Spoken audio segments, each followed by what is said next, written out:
far as the regular things. Meek Mill, man, he making some big moves out here as far as the probation reform bill. Oh, nice. And I actually want y'all to check out this video where he was talking, man. And this, like I said, gives me a different perspective. Not really a different perspective, but kind of made me look forward to what he got coming out if he does, you know what I'm saying, return to what he's doing as far as music, outside of what he did with this collaboration album, because I feel like he's stepping into a new stage in his life after this speech. Now, I'm hoping, like, you know what I'm saying, especially, you know, after we've been kind of talking about the whole D1 thing, you know, him kind of calling out certain artists and what they talking about in their music as far as the message. But listening to this speech, it actually made me look at him kind of different as far as the music he is putting out. Because if you actually listen to Meek Mill's music and his lyrics, he does speak on this shit a lot. He's talking more so from a perspective of pain, as far as what people are dealing with in the streets who have to go through prison reform or probation, going back and forth before a judge, and them keep getting put back on probation and being put in an incident where they get locked up because they already on probation. You know what I'm saying? Mhm. But yeah, check this out as far as him standing with the government while he putting this bill into reform. Old 20s. My son seen me in prison, and I wanted to take my son to school, so I thought that it's either I'm going to go to jail, I'm going to take my son to school, and, you know, I end up taking my son to school. So I want to thank you guys here today. I don't want to get emotional because it's a lot. You don't got to clap. You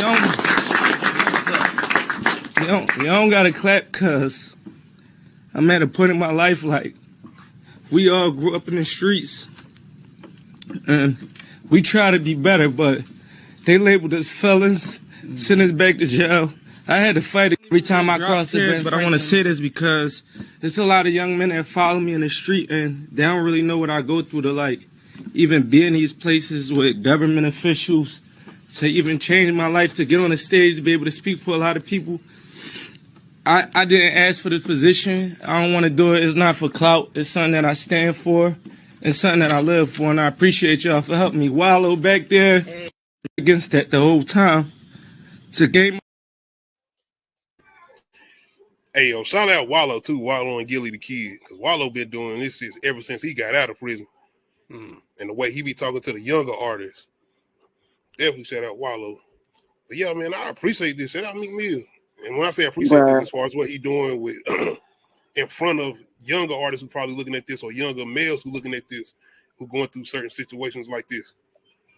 Yeah, I don't think people understand how fucked up probation is. Mm-hmm. Like, I mean, it's a point behind it, but to some extent, if you served your time and like maybe a year when you get out probation, but like, what? Because I don't think people understand the shit that you go through. Like, you have to pay this person every time you Yes. see them. You are paying them for them to treat you like a fucking child. And what if you want child support? What if you going through Yep. all these other certain conditions Yeah, where you paying certain shit out, not including your bills? So all of that come with it. That's why I kind of look at it, certain things different as far as even what D1 was saying about what he be talking about as far as in his music, because I feel like he be coming from a perspective of what people are still going through who are still in the streets. So he like, you got to talk to them a certain way. You can't talk to them, like belittling them or talking to them like they're a child, because they are out here doing shit on their own. So you got to talk to them like you in their life or in that field still, not necessarily. you gotta meet people where they man. are. Yeah, because you got to be in between, because he's still talking about like meeting people at the red light, blasting this and the third. It's still kind of in between. It's a mix. But like I said, I was gonna say, a lot of folk, a lot of ex-cons usually say it's not the prison that's the hardest. It's what you do afterwards when you get out. yep, That's when it yes, gets real tough. And if you're from a certain neighborhood, that's all you know. You're gonna go right back to the same neighborhood. You gotta pay your probation officer. You gotta come check you out. Like I said, you got kids, you got child the support. You going with conditions of getting a job when you get a felon. exactly. Like, Oh Exactly. yeah. what job I pay you that certain amount of money? Mm-hmm. So what they gonna do? They gonna go back to what they were doing. Tony, Oh no, Tony, you down there in Tennessee? I thought, right? You in the South, you in Philly street. Nigga, what a Tennessee streets is wild I too. know. You're Hey, damn trust me, right. I done been seeing it. Shoot, hey, They you got some got shit one going. thing. Like I tell Shout out Uncle, to I'm at the Tennessee, gas man. station. Everybody packing. I'm packing. It's a Everybody got heat. it's a hood everywhere, and you Yes. better know how to handle whatever hood you in. But Shout out But 911. but nah, on the J. Cole song, he was talking about the suicide hotline, and he was like, mm-hmm. "Well, why don't they have a hotline for people that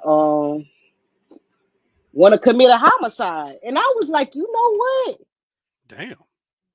No, No, that's a think good about it idea. I though. didn't think about that. Yeah. It's like you got a suicide prevention hotline. Why not a homicide prevention hotline?"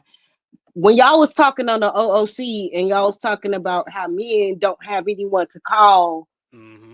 when they going through shit, and how some dude was having a bad day and he snapped because he couldn't get a hold of anybody and he just started killing people. Yep. What about a hotline Mm. for homicide? Exactly. Like, I mean, I don't pretend to Your goddamn understand a boy man's Michael mind. Ealy. Yep. I'm He just did hey, snap. not Michael Ealy as far as a person, but him acting Actually, this performance of for color girls yes, for yes. Hey, content. tell them kids would have been thrown out that window, bro. They would have been Yeah, I'm drunk. trying to see? tell you, hey, and I I didn't mean to mean, traumatize y'all. I did make that a clip, but yeah, I my bad. mean, J. Cole was on to something when he said Yep. that, and I don't pretend to understand how a man's mind work and what the fuck y'all go through. Especially I going just through this type of observe, things, though, yeah, it's different. and I'm just like, damn, why couldn't it be a homicide hotline so niggas don't just go out and start shooting motherfuckers? Like I said, I don't pretend to understand what y'all Then go you got through. people 'Cause looking at you as a statistic, not just the Yep. white people, but just the people that look like you. Then you had that yep, whole thing with deadbeat.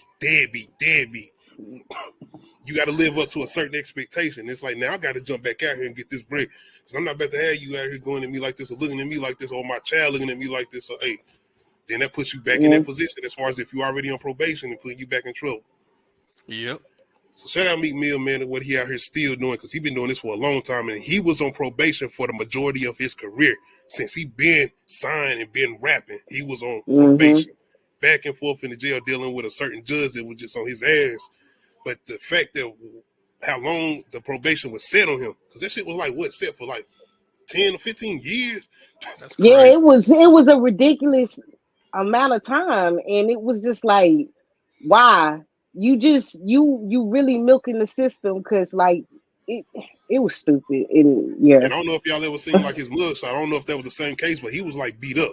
And that was a case where I think the cops like just, so yeah, shout out Meek Mill, man, what he out here doing.